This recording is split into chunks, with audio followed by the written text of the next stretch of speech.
जय श्री कृष्ण बालमित्रांनो. आपण कृष्णाच्या छान छान गोष्टी बघतो आहोत. आणि आता आपण बघितलं की श्रीकृष्ण भगवान आपल्या पौंड्र आणि त्या दोन आतेभावांना मारून दंतवक्र विदुरथ यांच्या वधाच्या वार्ता उत्कल गणराज्यात पोहोचल्या होत्या. आपल्या आत्याबाईंना भेटून त्यांचा आशीर्वाद घेऊन ते आपल्या द्वारकेला परत निघाले होते. आणि द्वारकेला जाताना मंदिराच्या गाभाऱ्यातील प्रशस्त सुवर्णी अभिषेक पात्रातून सतत अभिषेक धारेखाली निथळत निघालेले वज्रलेपी शिवलिंग होतं. त्याचं दर्शन होता स्वामी आणि बलराम दादा यांनी एकमेकाकडे हसतच पाहिलं. पुढे ते बोलले, त्यातला शब्दही कुणाला कळला नाही. कुणालाच कळणं शक्य नव्हतं. स्वामींचे ते शब्द होते, दादा चल, कुडा कर्कट बाजूला सारून मऊ मऊ वाळू एकत्र करू. मित्रांनो, तुमच्यातले काही जण अरण्यात जा, पांढरी शुभ्र फुलं आणि बिल्वदल घेऊन या. काही जण लोटकी घेऊन जा, यमुना जलानं ती भरून आणा. गाईच्या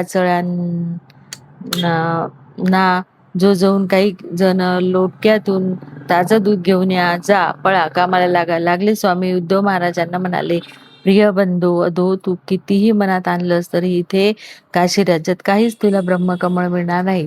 तेही तत्परतेने उतरले, आता ब्रह्मकमळाची आवश्यकताही नाही. दादा, मला पुरतं कळून चुकलं आहे. तू स्वतःच एक ब्रह्मकमळ आहेस, नवनव्या युगंधरी विचारांचा सुगंध दिशात प्रक्षेपित करणारा. आणि मग त्यांनी काशीकर पुरोहिताच्या मंत्रघोषात सविध शिवपिंडी पूजन झालं. तिघाही बंधूंनी एक एक करीत तिन्ही दिशांनी बिल्वपत्र वाहून शिवपिंडपुरती आच्छादून टाकली. आता जलाभिषेक होऊ लागला तो बिल्वपत्रावर. तिघाही बंधूंचे नेत्र मिटते घेऊन शिवस्तवना आरंभिली. शिवाकांत शंभो शशांकार्द मौले महेशान शूलीन जटाजूटधारीन त्वमेको जगद्व्यापको विश्वरूप प्रसीद प्रसीद प्रभू पूर्णरूप. असं आमचं पूर्वदेशीचं अभियान शब्दशः यशस्वी व शिवमय झालं. काशीराज दंडपाणीचा निरोप घेऊन आम्ही द्वारकेकडे परतलो. द्वारकेला ते आले आणि द्वारकेला त्यांचं स्वागत झालं. द्वारकाधीशांनी थोडा विश्राम घ्यावा, नंतर चरणी ठेवून सर्व वृत्तांत मात्र तत्परतेने म्हणाले. गंध चर्चित कपाळावर आधी, पण त्याच्यामध्ये वसुदेव आपले पिता त्यांना दिसले नाही. सूर्यफुलासारखा गोल नीलवर्णी मुखमंडलावर चिंतेची छटा कधीच दाटून येत नसे, पण ते आज त्यांना दिसले नाही. म्हणून त्यांनी सांगितलं की तुम्ही या आणि थोडा आराम करा आणि मग नंतर आपण बोलू. आणि मग त्यांनी जो हस्तिनापूरला झाला होता तो सर्व प्रकार कृष्ण भगवंताला सांगितला. कृष्ण भगवंताने सगळा तो ऐकला. आणि आपल्या सगळ्यांना माहितीच आहे की हस्तिनापूरला काय झालं, तर पांडवांना यज्ञासाठी बोलवलं आणि विष्णू याग करण्यासाठी बोलवलं आणि शकुनी मामानी दूध खेळायला बसवलं. आणि त्या दूतामध्ये युधिष्ठिर, आपल्या हस्तिनापूर, नौकर चाकर अश्व सगळे चतुरसेना सगळं सगळं सगळं हरला त्याने. सगळं ते पणात लावलं आणि आपले भाऊ, आपलं राज्य आणि एवढंही करून त्याला असं वाटत होतं की एकदा तरी पास आपल्याकडे पडेल ना आपण सगळं जिंकून घेऊ. त्या भावनेमध्ये तो द्रौपदीला पण तो पणाला लावलं आणि तो पण तो हरला. कारण त्याचं एकच कारण होतं की जरासंधाच्या हाडाच्या त्या कवड्या घेऊन आलेला होता दुर्योधन. आणि शकुनी मामा तर त्या याच्यामध्ये तरबेजच होता. आणि त्यांनी ते सगळं त्या 1 तासामध्ये गुंडाळलं होतं सगळं राज्य. आणि पांडवांना पण आणि द्रौपदीला पण.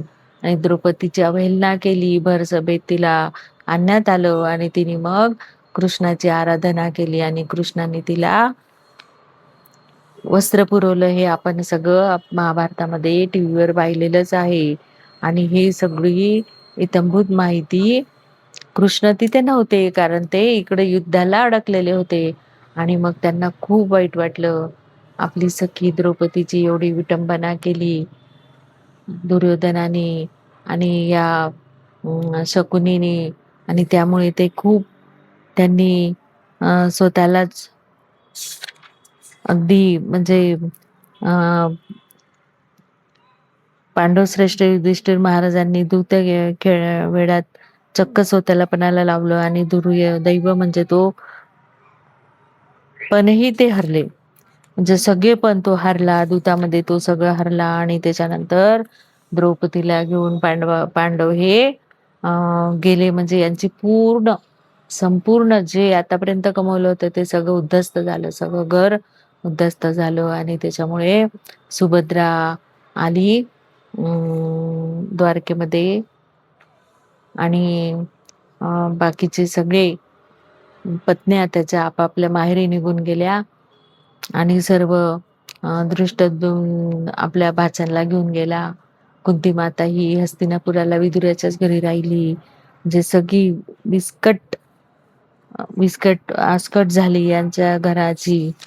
दानादान झाली आणि 12 वर्षाचा वनवास, देवीने ऊर्ण नाभ, चित्रचाप अशा या सगळ्या आपले गेले. पांडवांना समोर ठेवून माझ्या स्वामींनी बघितलेली कितीतरी स्वप्न पुसली गेली होती. आता प्रथम आवश्यकता होती ती काम्यक वनात जाण्याची, पांडवांचं हरवलेलं धैर्य पुन्हा बांधण्याची, द्रौपदी देवीचे सांत्वन करण्याची. तसं स्वामींच्या आज्ञेप्रमाणे मीच त्यांना गरुड ध्वजातून घेऊन काम्यक वनात जाऊन आलो. सोबत बलराम दादा आणि सेनापती सात्यकी होते. त्या वनात मी घोड्याची व रथाची देखरेख यात गुंतलेल्यामुळे पांडवांच्या या भेटीत नेमकी काय चर्चा झाली ते मला कळलं नाही. 2 दिवस वनात राहून स्वामी परतले पांडवांना भेटून. आणि मग त्याच्यानंतर द्वारकाधीश दीपावर जाणं तसं काही सोडूनच दिलं होतं. उद्धव महाराजांना घेऊन ते पश्चिम सागर किनाऱ्यावर घटका बसत, विचार करत, वसुदेव महाराज, देवकी व रोहिणी माता यांना आणि बलराम दादा व रेवती देवींना भेटत, सेनापती सात्यकी अनावृद्धी, विविध दल प्रमुख, केवढ्या तरी व्याप वाढलेल्या यादव सेनेच्या काही समस्या घेऊन आले तर त्यांचं नुसतं ऐकत, काहीच न बोलता माझ्या करवीच हाताच्या संकेतानं त्यांना बलराम दादाकडे घेऊन जायला सांगत. म्हणजे आपले भगवान पण श्रीकृष्ण भगवान पण दीडबूड झाले होते हे सगळं ऐकून. पुत्राशी त्यात प्रद्युम्न, साम, प्रघोष असे एका वयाचे पुत्र संच असत. त्यांच्या भेटीच्या वेळाही विविध असत, विषय तर नाना प्रकारचे असत. पुत्र अतिशय बुद्धिवान होते, तर काही प्रश्न विचारून द्वारकाधीशाकडून त्यांचं निरसन करून घेत. जन्मताच विनयी बाबूल होते, ते नुसतीच श्रवण भक्ती करत. आपल्या पुत्राच्या मेळ्यात मात्र स्वामी अनेक वेळा मनसुक्त हजर.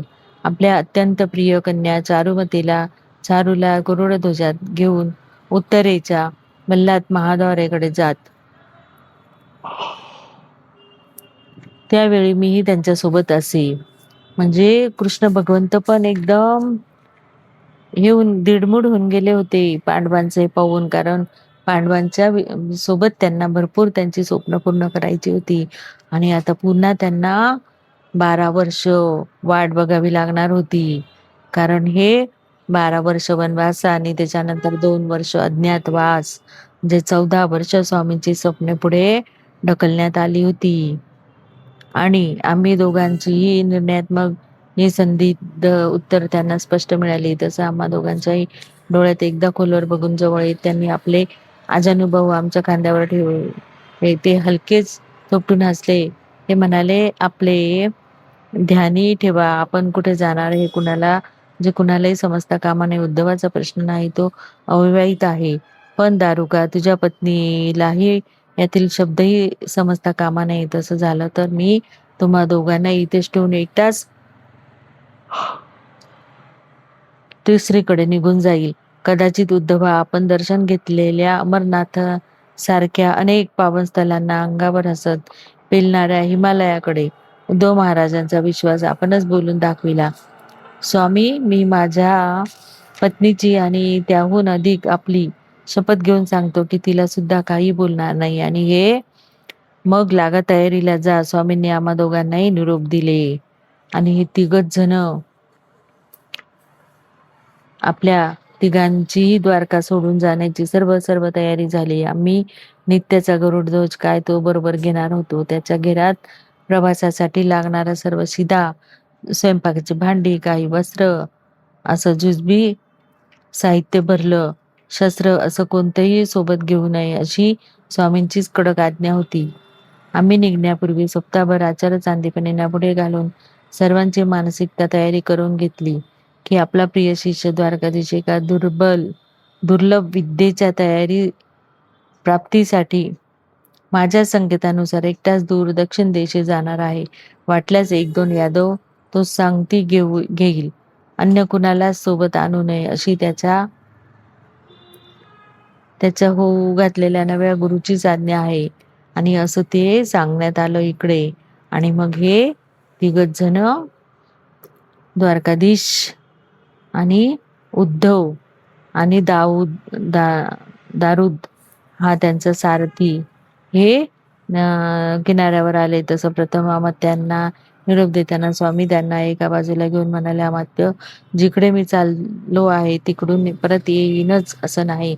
सर्वातून बाहेर काढून मी तुम्हाला एवढ्याचसाठी सोबत आणलं आहे की माझा हा संदेश माझ्या सर्व पत्नींना, पुत्रांना, वसुदेव बाबांना, दोन्ही मातांना, युवराज व रेवती बहिणींना, त्यांच्या पुत्रांना, भगिनी सुभद्रेला, तिच्या अभिमन्यूला आणि सर्व पौरजनांना सोसेल व मानवेल अशा भाषेत तुम्हीच नंतर हळूहळू सांगायचं आहे. आज नव्हे, चांगल्या 15 आम्ही पूर्वी न पाहिलेल्या दक्षिण दिशेच्या कृष्णा, कावेरी नद्याकाठच्या एखाद्या आश्रमात जाणार आहोत. तिकडे आमचा शोध घेण्यासाठी येण्याची खटपट करू नका. त्यात यश येणार नाही. आज पहिल्यानंच अमात्य विवृतूंनाही त्यांनी वक्ष मिळवत आलिंगन दिलं. तसे ते गोंधळात पडले. स्वामींनी आचार्य सांदीपनीच्या चरणावर मस्तक ठेवलं. अत्यंत प्रेमभावनावर उठवून घेतलेल्या आचार्यांनी त्यांना झटकन दीर्घ आलिंगन दिलं आणि स्वामी आचार्यापेक्षा कितीतरी उंच दिसत होते. गुरु समोर दोन्ही हात जोडून नम्र भावात स्वामी म्हणाले, आपण अंकपात आश्रमात सांगितलेल्या त्याच गुरुच्या चरणाशी जात आहोत. आचार्य, आपल्या शिकवणुकीनुसार इथपर्यंत जमलं तेवढं करीत आलो. काही चुकलं माकलं असेल तर उदार हृदयी मला क्षमा करावी.